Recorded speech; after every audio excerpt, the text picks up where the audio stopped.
Assalamualaikum warahmatullahi wabarakatuh.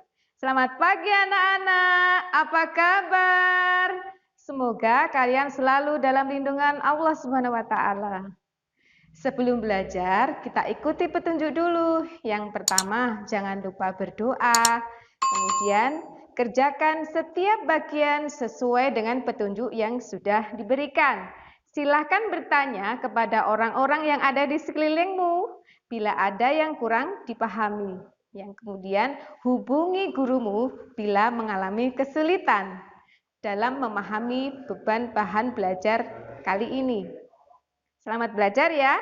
Baiklah, sebelum kita mulai, mari kita berdoa bersama. Berdoa mulai. Berdoa selesai. Hari ini kita akan belajar materi kelas 4, tema 2, subtema 1, pembelajaran 5 dan 6. Kita sebelum memulainya, ingat harus melaksanakan apa? Protokol kesehatan. Yang pertama, memakai masker. Yang kedua, selalu sediakan hand sanitizer dimanapun kalian berada. Dan sering mencuci tangan dengan sabun. Yang keempat, social distancing, jaga jarak. Tujuan pembelajaran kali ini yang pertama, dengan mengamati contoh yang diberikan guru, siswa mampu memahami tempo dan tinggi rendah nada dalam menyanyikan lagu, menanam jagung dengan nada dan tempo yang tepat. Setelah mengamati gambar dan membaca teks, siswa mampu mengkomunikasikan karakteristik ruang dan pemanfaatan sumber daya alam untuk kesejahteraan masyarakat dari tingkat kota atau kabupaten sampai tingkat provinsi dengan percaya diri. Setelah mengamati gambar dan berdiskusi, siswa mampu menemukan gagasan pokok dan gagasan pendukung yang diperoleh dari teks visual dengan tepat. Yang terakhir, setelah membaca teks, mampu menjelaskan hak dan kewajiban sebagai warga masyarakat dalam kehidupan sehari-hari dengan benar. Baiklah, kemarin kalian sudah berlatih vokal, menyanyikan lagu Menanam Jagung karya Ibu Sud. Hari ini kalau kita ulang bersama masih ingat kan? Di mana di dalam tangga nada yang ada di dalam menanam jagung ada terdapat tangga nada tinggi dan tangga nada rendah.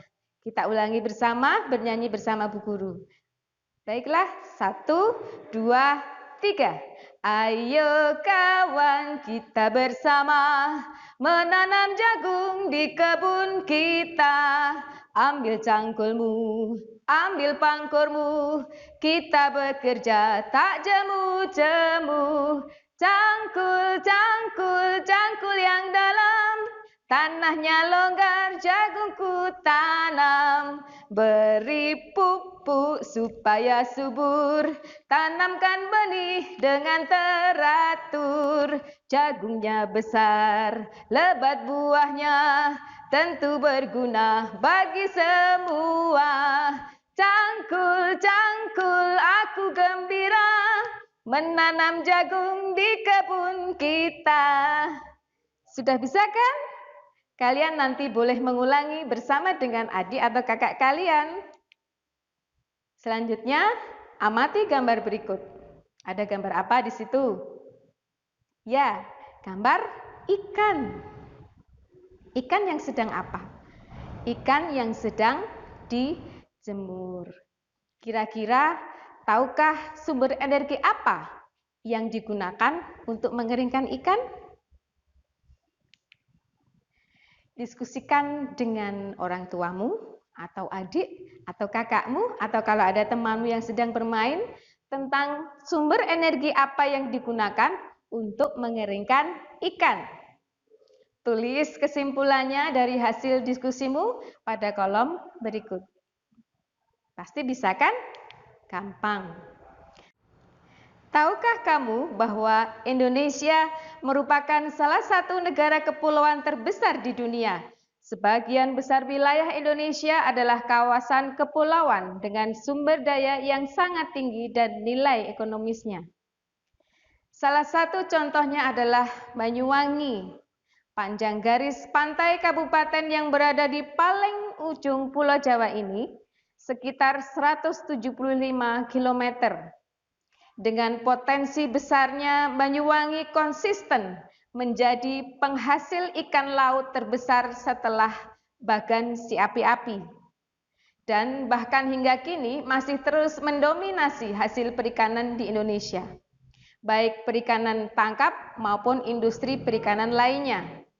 Kabupaten di ujung timur Pulau Jawa ini telah berhasil melakukan ekspor hingga ke 18 negara. Sistem pengalengan sudah cukup maju, ditambah lagi industri besar di Pelabuhan Muncar. Banyuwangi terus berkembang, kabupaten ini sendiri mencatatkan pertumbuhan produksi ikan tangkap yang konsisten, yaitu sebesar 31.600 ton pada 2011 dan naik cukup besar menjadi 44.570 ton pada tahun berikutnya. Pada tahun 2013, produksi ikan tangkap Banyuwangi mencapai 49.539 ton. Dengan jenis ikan tangkap terbanyak adalah ikan layang dan lemuru. Dalam bidang perikanan, Banyuwangi menyerap banyak tenaga kerja, mulai dari nelayan, pekerja industri perikanan, hingga industri rumahan. Dari bacaan teks tadi, tentunya kalian sudah dapat memahami apa isi yang terdapat dalam bacaan teks tadi tentang Kabupaten Banyuwangi. Dia menghasilkan sumber daya alam apa yang terdapat di Kabupaten Banyuwangi. Setelah kalian pahami, kalau belum paham bisa diulang lagi, dibaca lagi untuk menjawab pertanyaan berikut ini. Berdasarkan teks, jawablah pertanyaan yang pertama. Bagaimana kalian kaitan antara letak Banyuwangi dengan sumber daya alam di wilayah tersebut? Silakan dijelaskan. Yang kedua, bagaimana kaitan antara sumber daya alam dengan kehidupan masyarakat Banyuwangi? Jelaskan. Ada pengaruhnya atau tidak? Keadaan sumber daya alam yang ada di Banyuwangi berpengaruh terhadap masyarakat Banyuwangi atau tidak? Yang dimaksud adalah itu, nanti silahkan dijelaskan. Sudah kita pahami tentang sumber daya alam yang ada di Banyuwangi, yaitu ada ikan dan sebagainya. Kita lanjut kepada sumber daya alam yang lain. Silahkan lihat gambar berikut. Gambar apa itu? Ya betul, itu adalah mobil atau alat transportasi. Mobil bisa jalan kalau diisi apa? Air. Bisa? Tidak bisa. Mobil harus diisi dengan bensin. Tahukah kamu dari mana sumber energi untuk kendaraan bermotor? Nah, pasti kalian akan menjawab sumber energinya adalah dari bensin. Bensin itu adalah dari apa? Salah satu produk dari minyak bumi. Minyak bumi merupakan sumber energi yang memegang peranan penting dalam kehidupan sehari-hari. Manusia melakukan berbagai aktivitas dan rutinitas karena dukungan dari minyak bumi. Bayangkan kalau di sekitar kita tidak ada minyak bumi. Bisakah mobil itu bisa berjalan? Tidak bisa. Mobil tidak bisa digantikan dengan sumber energi yang lain. Diganti sumber energi air, belum bisa. Ada kemungkinan bisa digantikan dengan sumber energi listrik. Makanya manusia harus melakukan penghematan untuk sumber energi minyak bumi. Karena minyak bumi termasuk sumber daya alam yang tidak dapat diperbaharui. Gambar tadi, gambar beberapa mobil tadi adalah gambar yang harus kalian amati untuk menjawab dua pertanyaan ini. Yang pertama, gambar tadi menceritakan tentang apa? Yang kedua, sebutkan gambar-gambar yang mendukung alasanmu terkait penggunaan sumber energi minyak bumi. Tahukah kamu bahwa minyak bumi merupakan sumber energi yang tidak dapat diperbaharui? Oleh sebab itu, kita berkewajiban untuk menghematnya. Minyak bumi merupakan salah satu sumber energi kita sebagai warga negara mempunyai hak untuk memanfaatkan.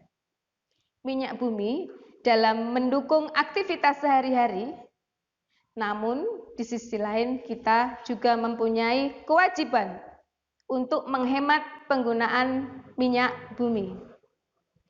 Minyak bumi merupakan sumber energi yang tidak dapat diperbaharui karena proses pembentukan minyak bumi membutuhkan waktu yang lama sekali. Bisa mencapai jutaan tahun. Bayangkan jutaan tahun, 1 tahun saja terasa lama, apalagi jutaan tahun. Permintaan untuk minyak bumi dari tahun ke tahun terus bertambah. Sebaliknya, ketersediaan minyak bumi dari tahun ke tahun harus terus mengalami penurunan. Dengan semakin langkanya persediaan minyak bumi, pemerintah menghimbau setiap warga negara untuk menggunakan minyak bumi secara bijak. Bagaimana caranya?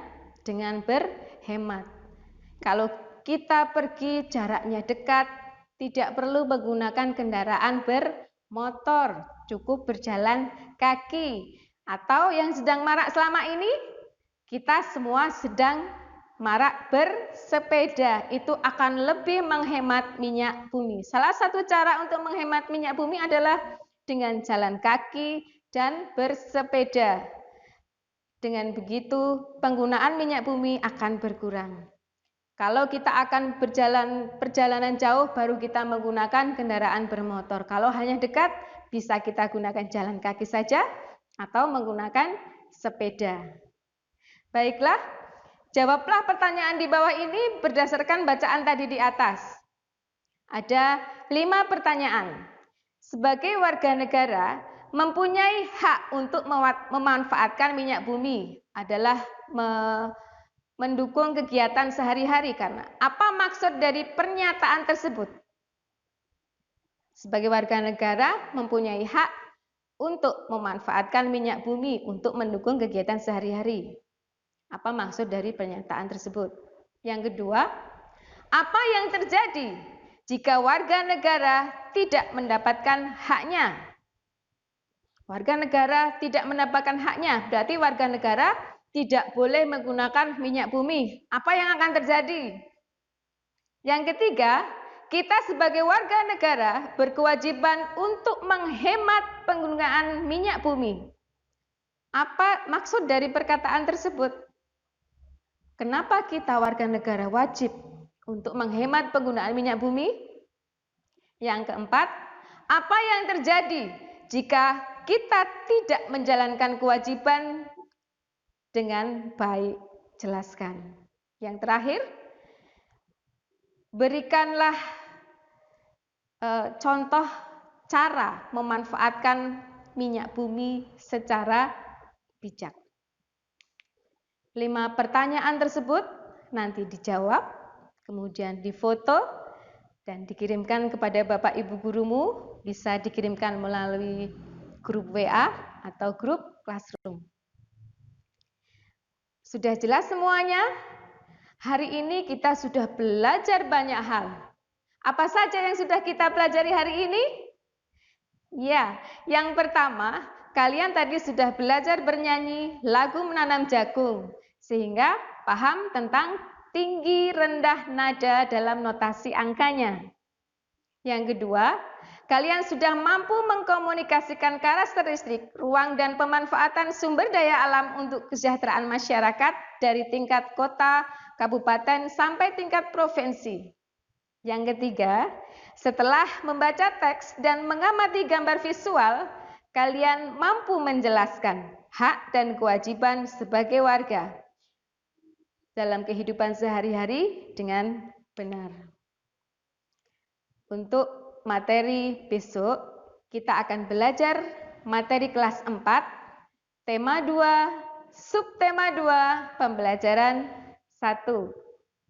Alhamdulillah, hari ini kita sudah belajar banyak dan sudah selesai belajar.